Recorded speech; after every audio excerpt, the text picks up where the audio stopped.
మరణాన్ని గూర్చి ఆలోచించు. ఆదికాండము 5వ అధ్యాయము. ఈ అధ్యాయములో మృతి పొందెను అనే పదము తరచుగా కనపడుతుంది.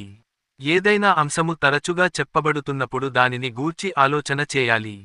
కాబట్టి ఈ అధ్యాయములో తరచుగా చెప్పబడిన ఈ పదము మనకు ఏమి నేర్పిస్తుంది అని ఆలోచన చేయాలి. 1.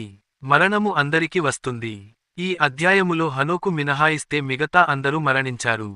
మరణానికి ఎటువంటి భేదము లేదు. దేవుని చేత సృజించబడిన ఆదాము మరణించాడు. ఎవరి దగ్గర నుండి అయితే ప్రార్థన ప్రారంభించబడిందో ఆ ఎనోషు కూడా మరణించాడు. అంటే మరణము ఎవరికైనా వస్తాది. ఈ మరణం ఆదాము యొక్క పాపము ఫలితముగా లోకములోనికి వచ్చింది. రోమా 5:12. మరణము ఎప్పుడైనా రావచ్చు. ఈ అధ్యాయములో మరణించిన వారు వారి యొక్క విభిన్న వయసులలో మరణించారు. ఒకరు 930 సంవత్సరాలు బ్రతికారు. ఒకరు 905 సంవత్సరాలు బ్రతికారు. మరొకరు 895 సంవత్సరాలు బ్రతికారు. మరొకరు 775 సంవత్సరాలు బ్రతికారు. బహుశా వారు అనుకుని ఉండవచ్చు మా ముందున్న వారి వలె మేము కూడా ఎక్కువ సంవత్సరాలు బ్రతుకుతాం అని. కాని అలా జరగలేదు. మరణం ఎప్పుడు వస్తాదో ఎవరికీ తెలియదు. మరియు కాలము గడిచే కొలది ఆయుష్షు తగ్గిపోతూ వచ్చింది.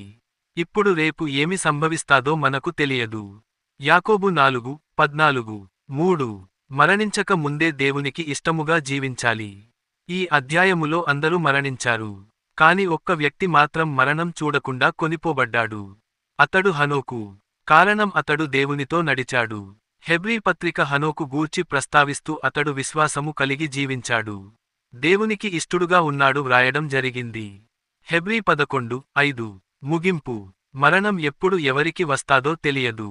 శారీరక మరణాన్ని ఎవరూ తప్పించుకోలేరు. అయితే రెండవ మరణం ఉంది. అది నిత్యనరకం. ప్రకటన 21:8.